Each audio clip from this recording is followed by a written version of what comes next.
Baiklah, di sini saya akan menjelaskan yaitu kegiatan belajar 1 tentang konsep nilai moral dan norma atau KNMN dalam hubungan warga negara dengan negara. Yang pertama yaitu ada konsep.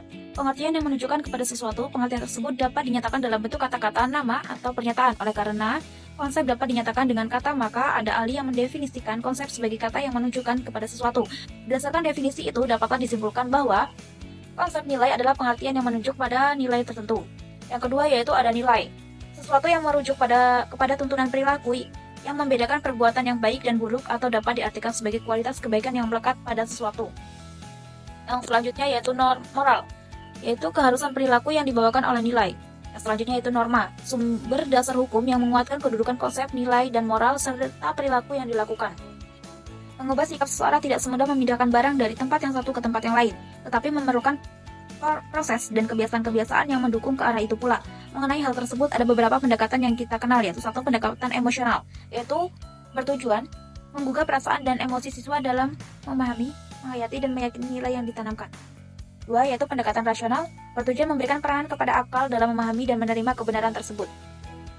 Tahun 2003 tentang sistem pendidikan nasional, yaitu pendidikan nasional berfungsi mengembangkan dan membentuk watak serta peradaban bangsa yang bermartabat dalam rangka mencerdaskan kehidupan bangsa, bertujuan untuk berkembangnya potensi peserta didik agar menjadi manusia yang beriman dan bertakwa terhadap Tuhan Yang Maha Esa, berakhlak mulia, sehat, berilmu, cakap, kreatif, mandiri, dan menjadi warga negara yang demokratis serta bertanggung jawab.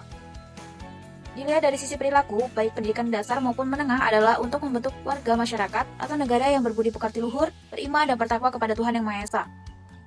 Tujuan pendidikan tersebut diperjelas lagi dalam pasal 36 ayat 3 Undang-Undang Nomor 20 Tahun 2003 tentang Sistem Pendidikan Nasional yang mengatur tentang kurikulum.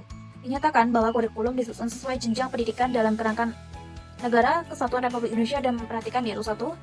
Peningkatan iman dan takwa, 2. Peningkatan akhlak mulia, 3. Peningkatan potensi, kecerdasan, dan minat peserta didik, 4. Yaitu keragaman potensi daerah dan lingkungan, 5. Tuntutan pembangunan daerah dan nasional, 6. Tuntutan dunia kerja, 7. Perkembangan ilmu pengetahuan, teknologi, dan seni, 8. Yaitu agama, 9. Dinamika perkembangan global, dan yang terakhir yaitu persatuan nasional dan nilai-nilai kebangsaan. Selanjutnya yaitu penjelasan pasal 37 Undang-Undang Sistem Pendidikan Nasional menyatakan bahwa pendidikan kewarganegaraan dimaksudkan untuk membentuk peserta didik menjadi manusia yang memiliki rasa kebangsaan dan cinta tanah air. Rumusan tujuan pendidikan nasional tersebut meliputi yaitu beriman dan bertakwa kepada Tuhan Yang Maha Esa, mengembangkan potensi peserta didik, berakhlak mulia, sehat, berilmu, cakap, kreatif, mandiri, dan menjadi warga negara yang demokratis serta bertanggung jawab. Dalam aspek kehidupan, berbangsa dan bernegara tentunya sangat luas dan tidak lepas dari kehidupan yang meliputi berbagai satu kesatuan di bidang politik, ekonomi, sosial, budaya, dan hankam. Dalam pembahasan ini, bahwa keikutsertaan rakyat di dalam kehidupan bernegara merupakan hal yang mutlak dalam pemerintahan demokrasi Pancasila, terutama dalam pembangunan. Hakikat pembangunan nasional adalah pembangunan manusia Indonesia seutuhnya dan pembangunan seluruh masyarakat Indonesia yang mengandung 1. Adanya keselarasan, keserasian, dan kebulatan yang utuh. Yang kedua, pembangunan merata untuk seluruh masyarakat dan seluruh wilayah tanah air. Kemudian, hal yang ingin dibangun manusia dan masyarakat Indonesia sehingga pembangunan harus berkepribadian Indonesia dan menghasilkan manusia dan masyarakat maju yang tetap berkepribadian Indonesia pula. Pembangunan mengandung arti bahwa warga negara adalah objek dan subjek pembangunan karena warga negara sebagai subjek pembangunan, maka warga negara sebagai manusia harus diperhitungkan. Baiklah, saya akan melanjut ke modul 8 menjelaskan KB2, ya ini tentang konsep, nilai, norma dalam hubungannya dengan sesama warga negara. Kegiatan belajar ini kita masih membahas perilaku warga negara. Warga negara adalah individu yang secara resmi diakui oleh suatu negara sebagai anggota atau pendukungnya dengan hak dan kewajiban yang ditentukan oleh undang-undang. Seperti dijelaskan bahwa secara kodrati manusia itu dilahirkan ke bumi sebagai makhluk sosial, non politikon. Ia akan senantiasa berhubungan dengan manusia lain dan lingkungannya untuk memenuhi kebutuhan hidupnya. Oleh karena itu, dalam rangka memenuhi kebutuhan hidupnya manusia, yakni manusia membangun suatu wadah di mana tempat mereka berlindung yang dinamakan negara. Dengan rumusan tersebut yang diperoleh suatu pengertian untuk dapat dikatakan sebagai warga negara, maka seseorang harus dinyatakan secara legal atau sah menjadi warga negara. Dengan demikian, menjadi warga negara adalah orang-orang bangsa Indonesia asli dan orang bangsa lain yang disahkan oleh undang-undang sebagai warga negara Indonesia. Di samping hal itu tersebut, perlu kita sadari bahwa Indonesia itu memiliki keberadaan seperti suku, agama, keyakinan, budaya, adat istiadat, agama, bahasa, dan kuliner. Keberagaman inilah salah satu hal yang membuat Indonesia begitu istimewa. Dengan saling menghargai dan menjaga keberagamannya, kita dapat membangun masyarakat yang lebih harmonis dan lebih kuat. Ciri-ciri warga negara yang baik, yakni memainkan peran penting dalam menjaga harmoni dan kemajuan suatu negara, seperti patriotik, loyal terhadap bangsa dan negara, toleransi, beragama, demokratis, dan Pancasilasis sejati. Kalau contoh-contoh dalam kehidupan sehari-hari, warga negara yang baik yakni dengan melakukan tindakan-tindakan peduli dan tanggap terhadap lingkungan sekitar. Seseorang dapat menjadi contoh warga negara yang baik dan berkontribusi pada kesejahteraan dan keharmonisan masyarakat. Contoh, seperti ada tetangga yang tertimpa musibah. Dengan sigap, kita pun menolong seperti menawarkan bantuan fisik dan bantuan materi, seperti memberikan makanan atau pakaian, dan menjadi pendengar baik untuk korban musibah. Baik, selanjutnya yaitu dapatlah Anda melaksanakan dan membiasakan diri mulai dari sekarang. Pasti bisa, tentu tidak secara langsung. Orang lain pun ada yang lebih tajam dalam penglihatan dan pasti akan menyesuaikan diri seperti yang telah Anda lakukan itu.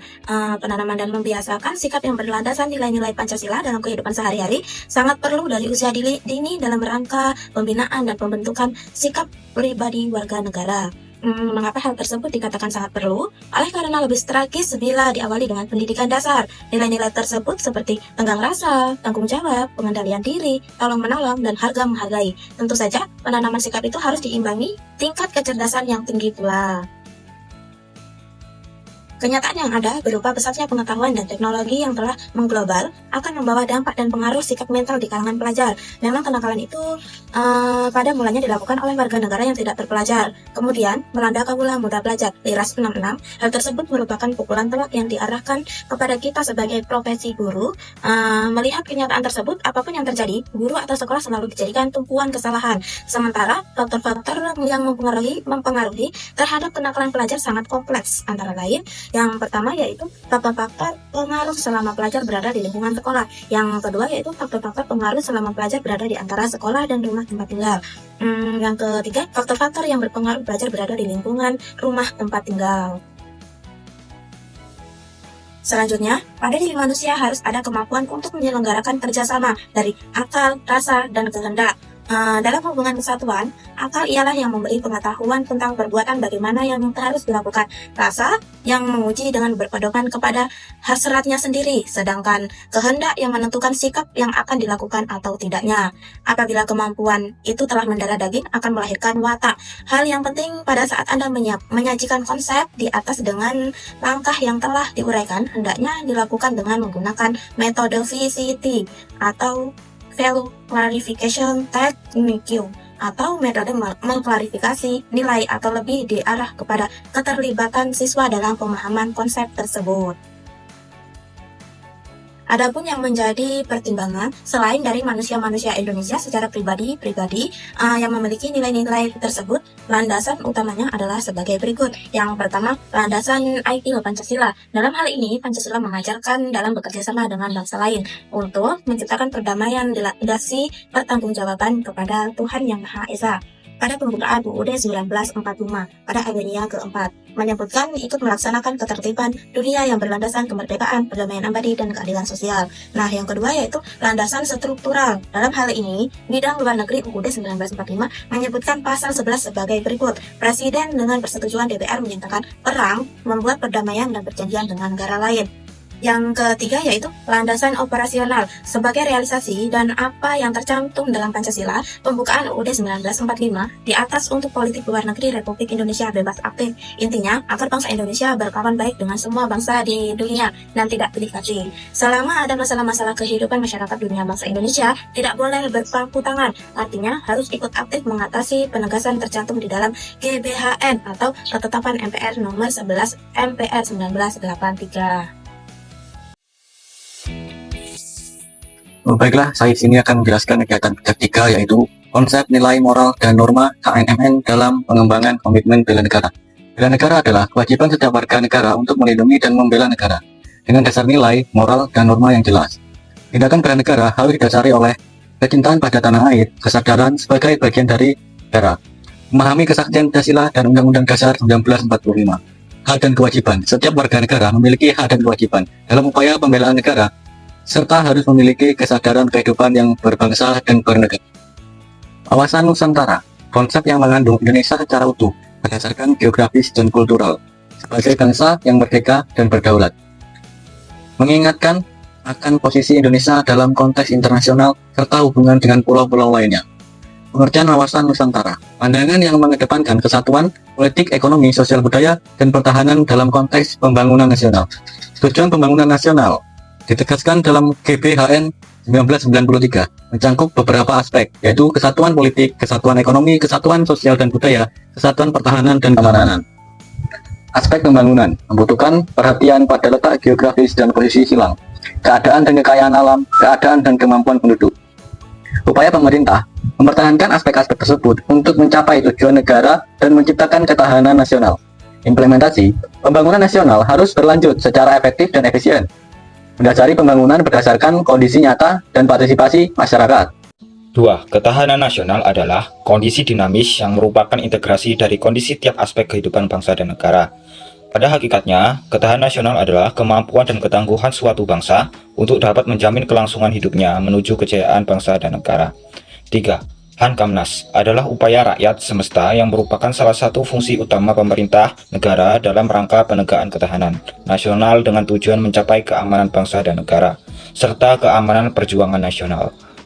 Upaya-upaya tersebut dilaksanakan dalam rangka untuk mewujudkan cita-cita bangsa. Alinia 2 pembukaan Undang-Undang Dasar 1945 yaitu mewujudkan negara kesatuan Republik Indonesia yang merdeka, bersatu, berdaulat, adil dan makmur berdasarkan Pancasila dan Undang-Undang Dasar 1945.